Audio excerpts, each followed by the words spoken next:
You can be frustrated or think something's dumb. Save the outrage for things like what, today. The empty Victoria Park in Hong Kong. Save your outrage for that. People have to sit here and light a candle secretly, hidden away in their own homes or a private place, so that communist China won't crack down on them for remembering what happened 32 years ago, the massacre in Tiananmen Square. Be outraged over that for the first time in 32 years, nobody is in Victoria Park in Hong Kong.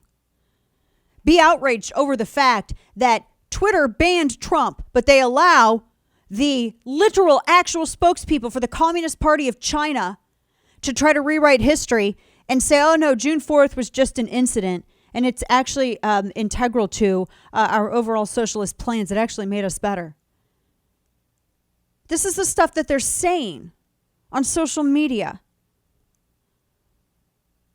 Be outraged that your government lied to you about the origin of a pandemic, called you with their media mouthpieces, which are no different from the Chinese propaganda fourth estate that you see in communist China, and they smeared you, tried to make you feel less than. They tried to make good and decent people whose eyes were not lying to them, whose ears were not lying to them. They tried to make good and decent people question their character for simply asking about a hypothesis. I mean, this is, for people who say that they're so open-minded, this is the most closed-minded, backwards thing I have ever seen. When did the left completely devolve? When did they turn into these little neo-Puritans? When did they turn into flat earthers? I mean, even if you disagreed with the left, one thing that you could at least appreciate was the libertine spirit. But even that's changed. Have you noticed this? Like, I used to think that the further left somebody was, the more libertine that perhaps that they were. Everything's reversed. They don't want individual liberty. They want total control.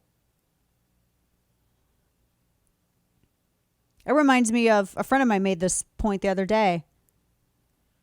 You know, the book burning in Nazi Germany didn't begin with the brown shirts, and it didn't begin with the government.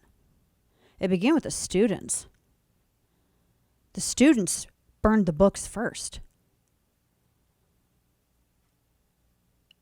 And what's amazing is that in China, their students were rejecting all of that from the Communist Party. That communism from Frankfurt School, the Marxism from Russia bled over into China. It's one of the reasons why so many people are escaping to Taiwan. It has killed, that ideology has killed so many people. This date is just an epitaph.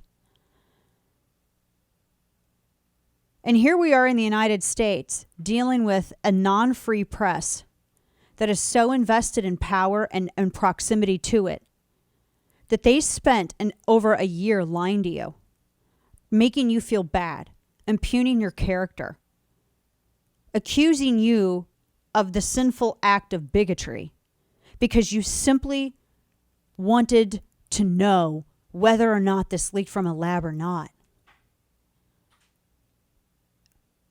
They became anti-science, anti-scientific method. You can hear the exasperation in Robert Redfield's quote.